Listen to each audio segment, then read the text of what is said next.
Okay, so imagine this. You're at a concert, right? The music is pulsing, the crowd's totally losing it, and then dot boom, the lights hit the stage, and it's like perfectly in sync with the music. It's electric. Totally. Have you ever like stopped to think about who's actually behind those lights making it all happen? It's like this unseen force that can make or break the energy of a performance. Totally. It's not magic though. It's the lightboard operator, and honestly, their job is way more technical and like artistic than people realize. Yeah, it's a role that most people don't even know exists, but it's crucial for creating those immersive, memorable concert moments. And that's exactly what we're diving into today, the ins and outs of being a lightboard operator. We're lucky to have RoleCatcher.com as our guide. They have this incredible database of career insights, especially for these behind-the-scenes type jobs. RoleCatcher is seriously amazing for anyone who, wants to explore different career paths, but their lightboard operator stuff. That's some next level insight. You really get a feel for what this career actually looks like, day to day. So let's get down to it. When we say lightboard operator, what are we really talking about here?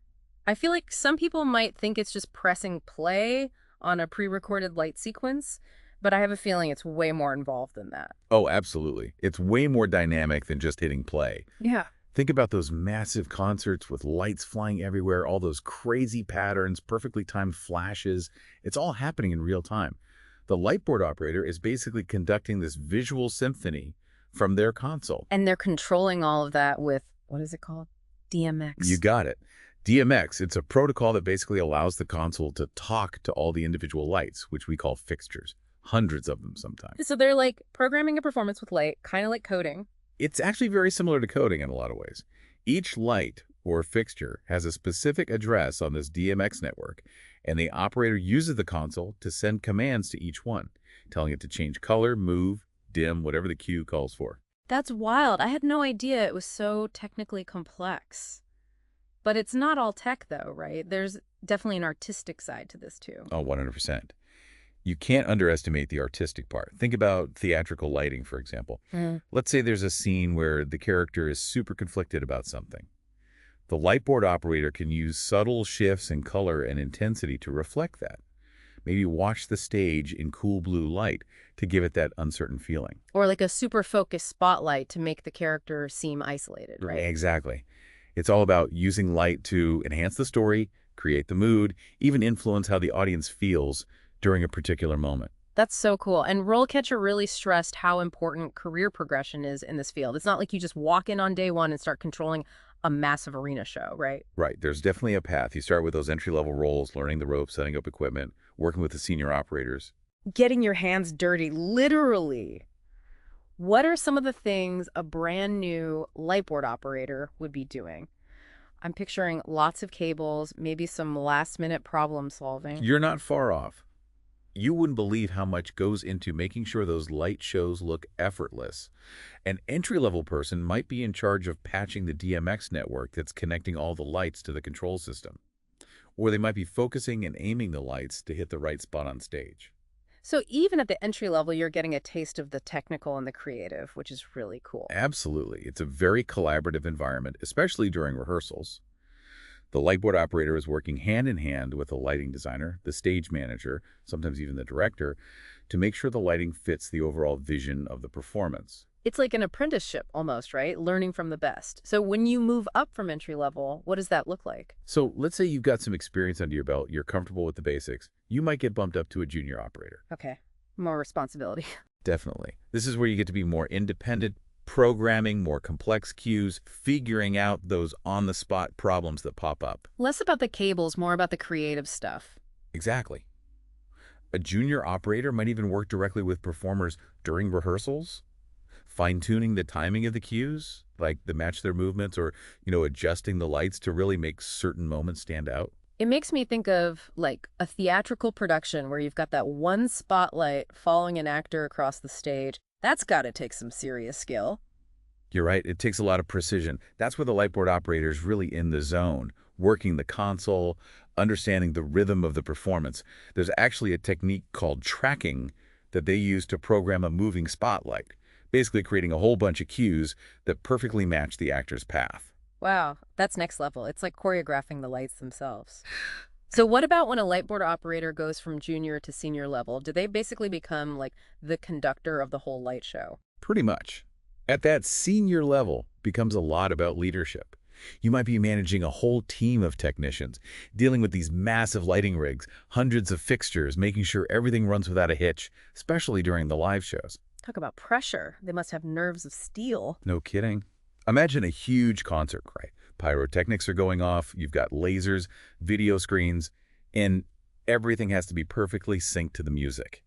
That senior lightboard operator, they're the ones making those split-second decisions, making sure the wow moments land at exactly the right time.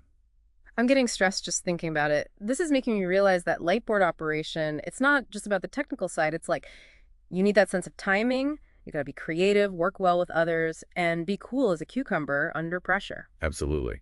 And speaking of pressure, let's talk about the interview process, because you know that can be intense. RoleCatcher gives a really interesting look at what it takes to get a job in this field. They even share some sample interview questions, which is super helpful. Oh, I love getting a sneak peek into that world. What kind of questions are we talking about? Any curveballs? Well, a classic one is, tell me about a time you had to troubleshoot a lighting issue during a live performance. They want to know you can think fast and handle the heat because, let's be real, things go wrong. I can only imagine. Live shows are unpredictable. A costume malfunction is one thing, but if the lights go out, that's a whole other story. Exactly. So when you're answering that kind of question, you really want to highlight how you solve problems and stay calm when things get crazy. It helps to have a good story, right? Like that time a light went out during a big moment and you had to improvise a fix without anyone even noticing. It's all about saving the show. Yeah. Okay, so besides that question, what other gems did RoleCatcher have about nailing those interviews? They really stress that you have to be passionate about lighting design and you got to know your stuff, especially when it comes to the latest tech. You might get asked something like, how do you stay current with new lighting technologies and trends? So you can't just be comfortable with the old stuff. You need to be a lifelong learner, ready to adapt to whatever's new and cool. 100%. This field is all about pushing the boundaries. Yeah. We're talking new LED tech, automation systems, projection mapping. It's changing all the time. Yeah. Interviewers want to see that you're excited about that stuff and that you're always down to learn. Makes total sense, especially with how reliant this field is on technology. What about the collaborative part of the job? I know RoleCatcher mentioned that communication skills are super important. They're crucial. Remember, as a lightboard operator, you're part of a team. You've got to communicate effectively with everyone. The lighting designer, stage manager, the performers themselves, everyone. So it's not just about being a tech genius, you've got to be a people person too. Exactly. They might ask you about a time you had to work with a difficult colleague, or maybe when you had a creative disagreement with someone. They want to see that you can listen, be flexible, and find solutions that work for everyone involved. It's like being a diplomat, you need those conflict resolution skills. Absolutely. And, being able to explain technical stuff to people who don't speak tech is really important. So no throwing around terms like DMX addresses without explaining what it means. Exactly. You got to break it down into plain English so everyone understands the plan and how they fit into the bigger picture. It's really fascinating how lightboard operation brings together so many different skills. You need that technical side, that artistic eye, and those top-notch people skills. You got it. Those are the things that really make a candidate stand out in an interview. They're looking for someone who's not just skilled, but someone who's truly passionate about what they do, a real team player, and someone who can roll with the punches because the world of live performance, it's always changing. I know, right? Yeah. You go to a show and you just get swept up in it all, but there's this whole other layer of skill and artistry that most people don't even realize is happening. It's true. People don't often think about the people behind the scenes, but they're the ones making the magic happen. Totally. So for you, what's been the biggest surprise we've uncovered about lightboard operation? What stood out to you the most? For me, it's the sheer variety of places where you can actually use these skills. We've talked a lot about concerts and theater, but lightboard operators are also in high demand for things like corporate events, fashion shows, even those really cool architectural lighting displays you see sometimes. That's so true. It's like anytime you need to create an atmosphere or make something visually interesting, a lightboard operator can really elevate the whole thing. No doubt. And what's even cooler is that this field is always evolving, always changing. We're seeing all these incredible new technologies like kinetic lighting, where the lights themselves are moving, creating these dynamic patterns. Wow, I haven't seen that. It's really something. And then you've got interactive lighting that responds to the audience. It's pretty wild. It sounds like this is a field that never gets boring. So let's say someone is listening to this and they're like, I need to know more. I want to try this lightboard operator thing.